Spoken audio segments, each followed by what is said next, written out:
In the last 48 hours, the CEOs of Google, Microsoft, OpenAI, and xAI all made major public announcements about artificial intelligence, and every single one of them is trying to tell you that their company is winning. Google just announced it is processing 16 billion AI tokens every single minute. Microsoft just committed 25 billion Australian dollars to AI infrastructure in a single country.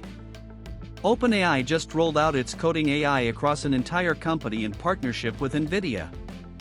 And xAI just claimed its new voice model is 20 points ahead of every competitor on the market. They cannot all be right.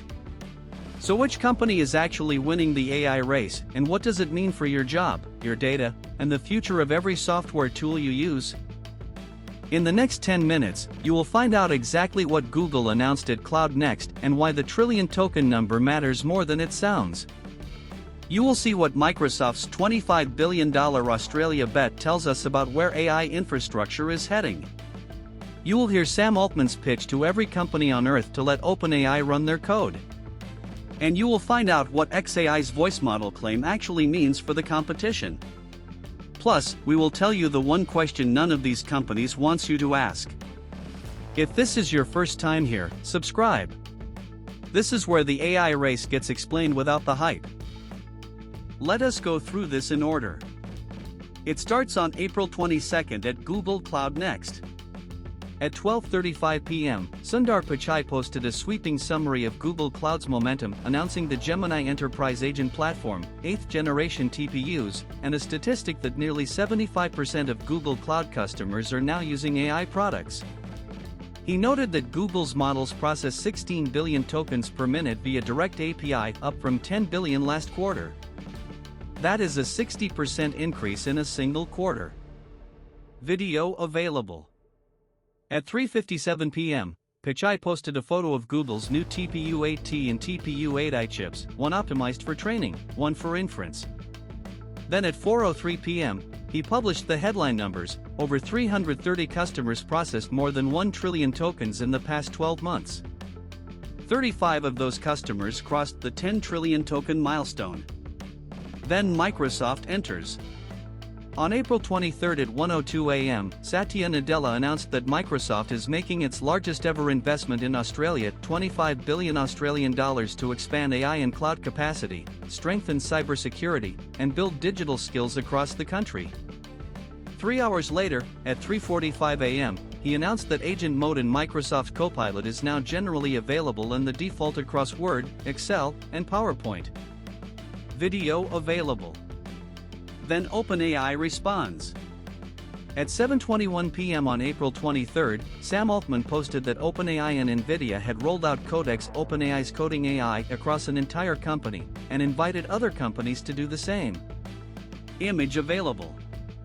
And at midnight on April 24, Altman announced that OpenAI had open-sourced its monitorability evaluations, a transparency move aimed at researchers and competing model developers.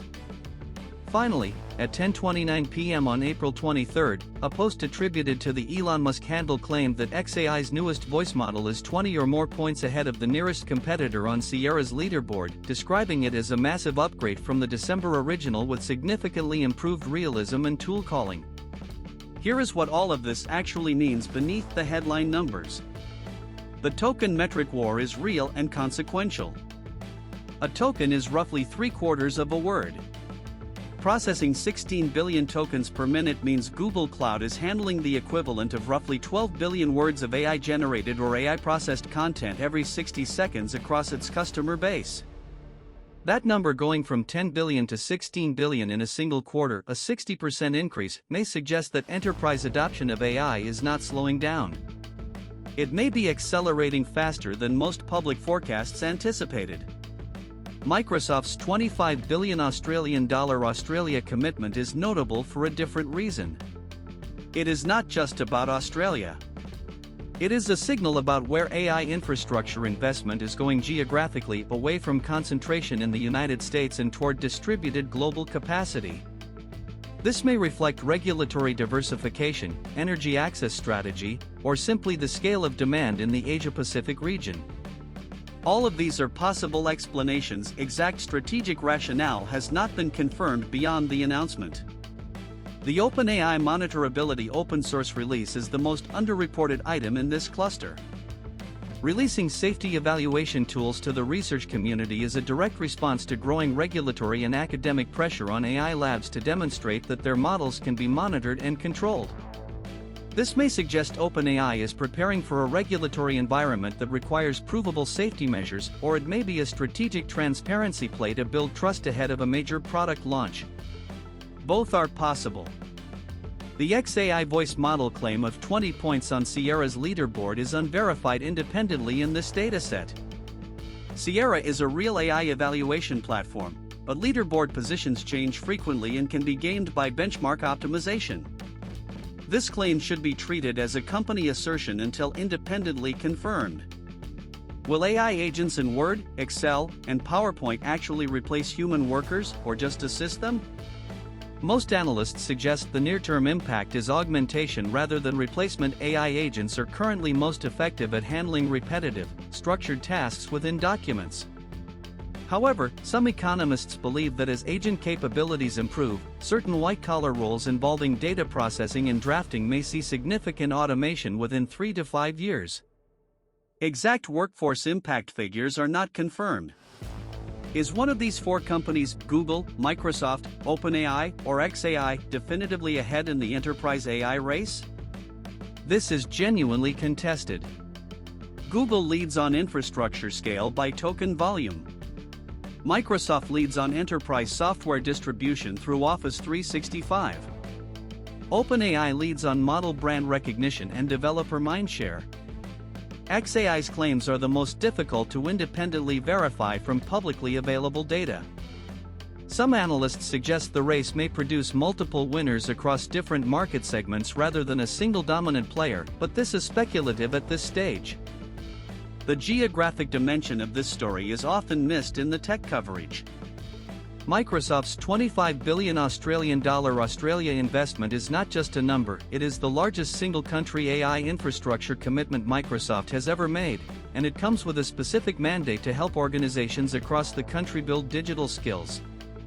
For Australian workers, businesses, and public sector organizations, this represents a direct injection of AI capability into their daily work environment within a defined timeframe. For the Asia-Pacific region more broadly, it signals that the AI infrastructure build-out is moving beyond North America and Europe into markets that have historically been recipients of technology rather than co-developers of it. For workers in the United States and Europe who use Microsoft Office products daily, and that is approximately 400 million people, the default rollout of agent mode in Word, Excel, and PowerPoint is not a future event. It is happening now. The question of whether you will use AI in your daily work is being answered for you by the platform you are already on. For the developer community globally, OpenAI's decision to open source its monitorability evaluations means that researchers at universities, independent labs, and competing companies can now build safety testing frameworks on top of OpenAI's work, which may accelerate the development of industry-wide AI safety standards. Now here is the counterargument, and it is one that a growing number of researchers, economists, and technology critics are making seriously. All 4 of these announcements share one common feature: they are self-reported, made by the same companies that have a direct financial interest in you believing their AI products are transformative and winning. Token counts, benchmark scores, and investment dollar figures are the metrics these companies choose to release. They do not typically release data on how often AI agents make errors, how much carbon their data centers consume per token, what percentage of AI enterprise deployments actually deliver measurable ROI, or what the real job displacement numbers look like in the companies that have already deployed Copilot at scale. Microsoft's Copilot launched broadly in 2023. There has been mixed independent evidence on whether it has delivered the productivity gains advertised. OpenAI's monitorability open-source release is genuinely positive from a safety perspective, but it is also worth noting that OpenAI is simultaneously the company that created the very models whose monitorability it is now publishing tools to evaluate. The judge and the defendant are the same entity. An xAI Sierra leaderboard claim has not been independently verified in any third-party source available in this dataset. Treat it as a company assertion. Here is the kicker: OpenAI open-sourced safety evaluation tools on the same day it was pitching every company on Earth to let it run their code. The company most publicly committed to AI safety is also the company most aggressively trying to become the operating system of the global economy. Those two things are not necessarily in conflict, but nobody is asking them to prove they are not. If you want us to do a deep dive on what Copilot Agent Mode actually does inside Excel, demonstrated with real examples, drop Copilot in the comments and we will build that video.